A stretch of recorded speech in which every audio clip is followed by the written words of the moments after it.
Hi everyone, this is Chain Guru. Welcome back to our channel. Today, we will talk about inventory management, a cornerstone of effective supply chain operations and a fundamental driver of business performance across industries. Inventory management involves the supervision of non-capitalized assets, or stock items, and plays a vital role in aligning supply with customer demand, managing costs, and maintaining high service levels. Whether we are talking about a retail giant like Walmart, which leverages sophisticated logistics systems to keep shelves stocked, a tech leader like Apple, which must balance lean inventories with global demand for its flagship devices, or an e-commerce powerhouse like Amazon, which relies on predictive analytics to position products closer to customers. Each exemplifies the critical importance of inventory strategies.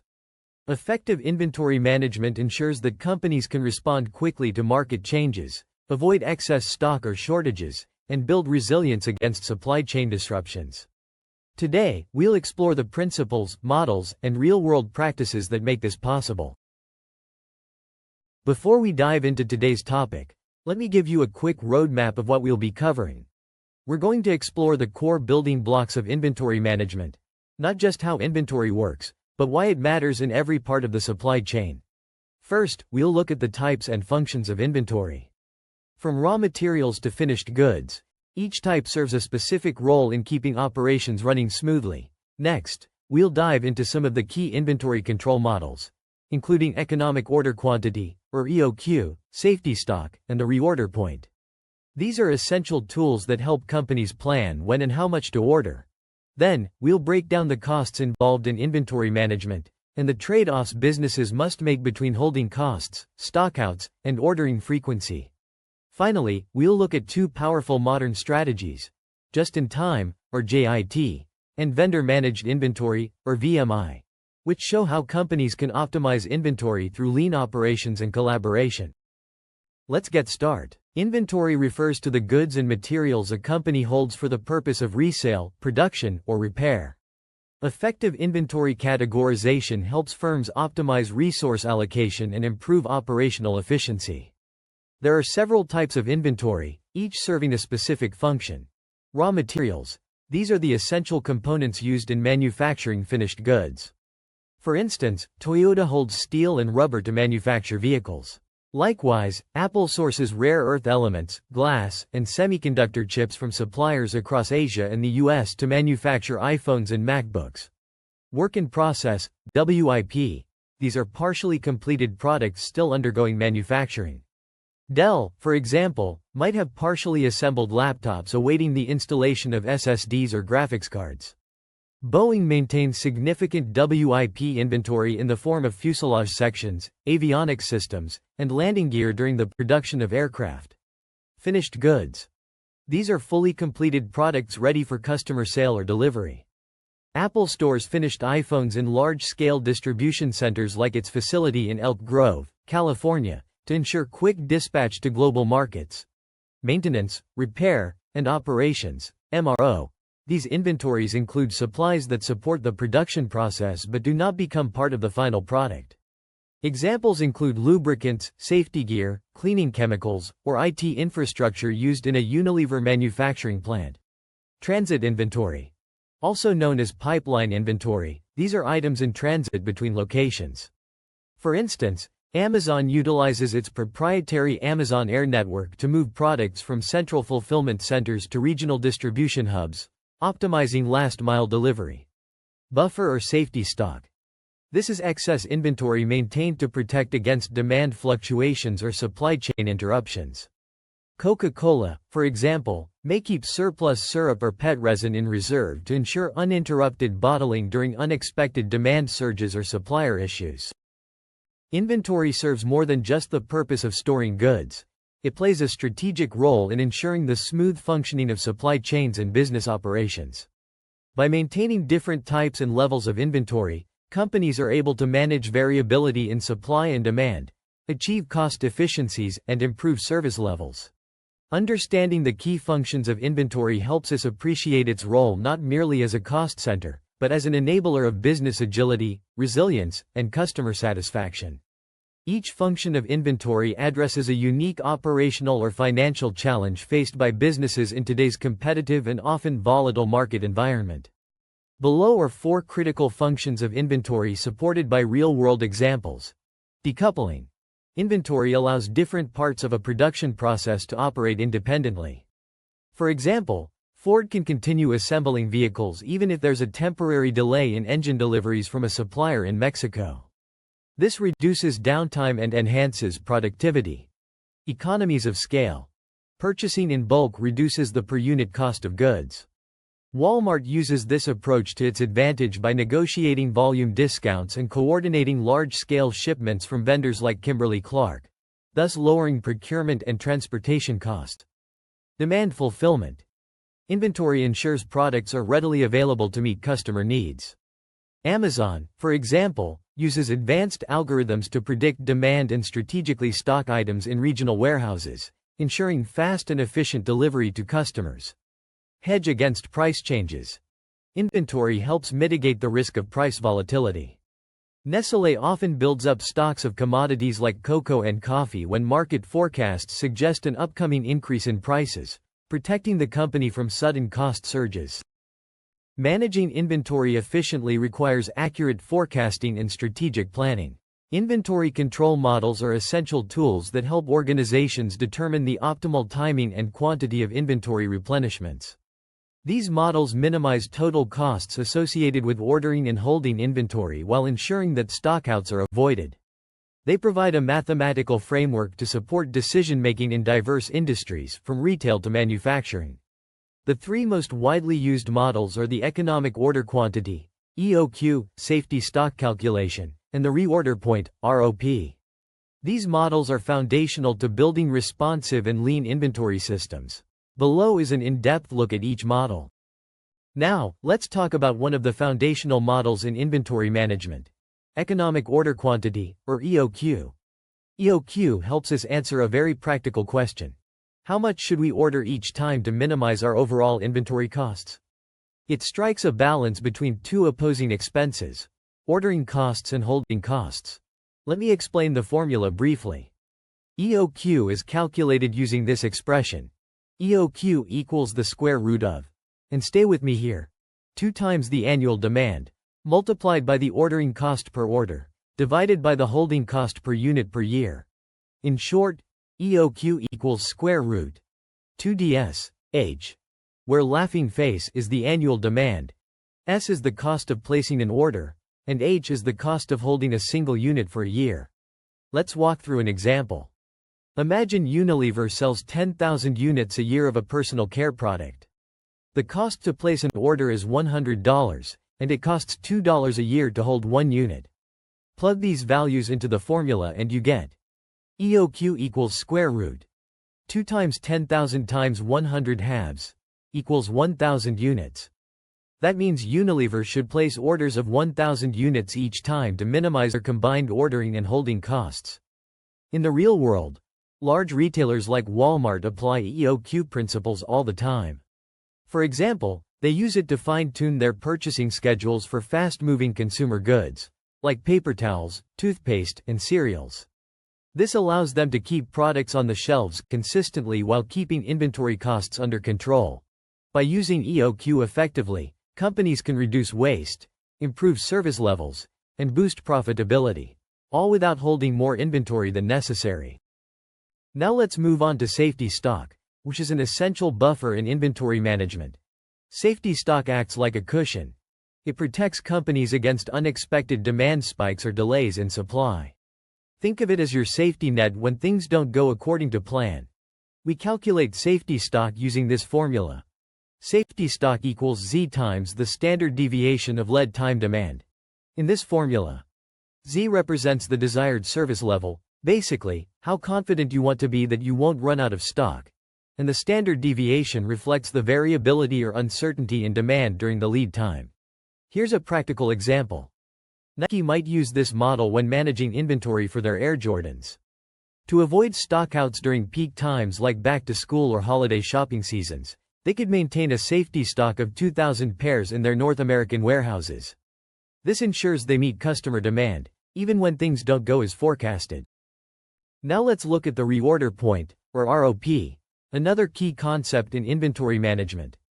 The reorder point is the specific inventory level at which a new order should be placed to replenish stock before it runs out. It acts as a trigger. When your inventory hits this point, it's time to reorder. The formula is straightforward. ROP equals average daily demand multiplied by lead time, plus safety stock. In simple terms, ROP equals average demand times lead time, plus safety stock. Let's go through an example.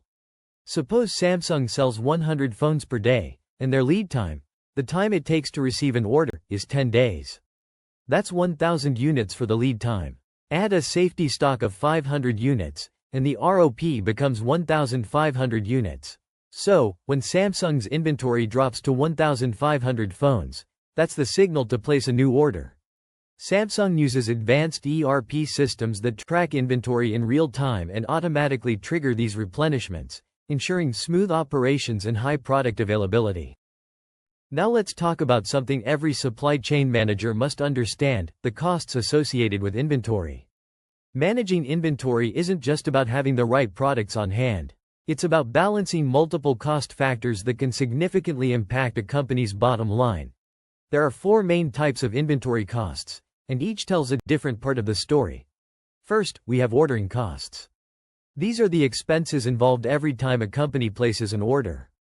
Think about HP ordering printer components from suppliers in Southeast Asia. They incur costs for paperwork, shipping coordination, and transport every single time. Next are holding costs.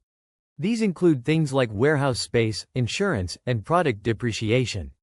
Amazon, for example, invests heavily in its fulfillment centers, not just in space, but in security systems and robotic equipment that manage inventory. Then there are stockout costs. These occur when you run out of product. If Apple launches a new iPhone and can't meet demand, it not only loses immediate sales but potentially damages customer trust and future market share. Lastly, setup costs come into play when production lines are changed or reconfigured. Boeing faces this when switching between aircraft models, such as the 737 and 787.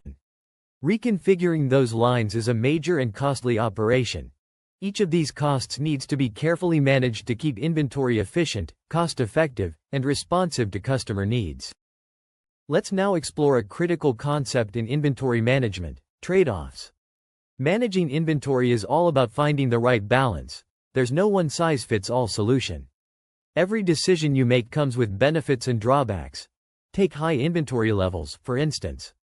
When you keep a lot of stock on hand, you significantly reduce the risk of stockouts. Your customers can almost always find what they need. Costco is a great example of this strategy. They buy in bulk, which helps them keep shelves full and meet customer demand consistently. But the trade-off? They accept much higher holding costs, more warehouse space, more handling, more capital tied up. On the other end, you have low inventory strategies, which aim to reduce holding costs. Fashion retailer Zara is famous for this. They keep minimal inventory in stores but replenish stock twice a week. This allows them to stay agile, respond to trends quickly, and avoid heavy markdowns. The downside? There's a greater risk of stockouts if demand unexpectedly spikes. So, inventory management is a balancing act, minimizing costs without sacrificing service. Now let's dive into one of the most transformative inventory strategies in supply chain management: just-in-time, or JIT. JIT isn't just a modern concept, it has deep roots in post-World War II Japan. It was developed and perfected by Toyota as part of the Toyota production system, a revolutionary approach to manufacturing that focused on efficiency, waste reduction, and continuous improvement. The idea was simple: only produce or receive materials when they are needed, not before. This allowed Toyota to operate with minimal inventory and maximum flexibility. There are several benefits to the JIT system. It reduces holding costs by cutting down on storage needs. It improves cash flow, since money isn't tied up in stock. And it supports quality control, as smaller batch sizes allow for faster identification and correction of defects. However, JIT also has risks. It's highly sensitive to disruptions, and demands precise coordination with reliable suppliers. For example, at Toyota's Kentucky plant, parts are delivered to the assembly line every few hours, They keep just enough on hand to meet short-term needs. But during the COVID-19 pandemic, these lean systems showed their vulnerability. Companies like General Motors faced shutdowns due to global chip shortages, demonstrating the potential downside of having too little inventory in times of crisis. So, while JIT offers incredible efficiency, it works best when your supply chain is strong, stable, and predictable.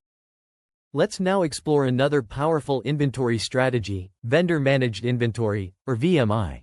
VMI flips the traditional inventory model on its head. Instead of the buyer managing their own stock levels, the supplier takes responsibility for monitoring and replenishing the buyer's inventory. And how do they do that? Through real-time data sharing.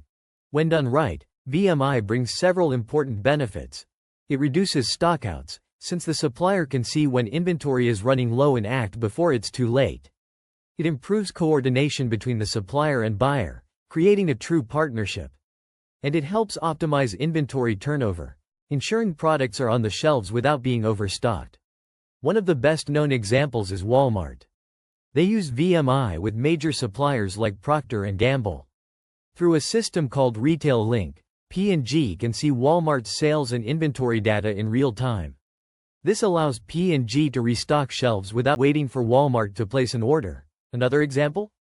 Coca-Cola. They use VMI to refill vending machines and retail coolers.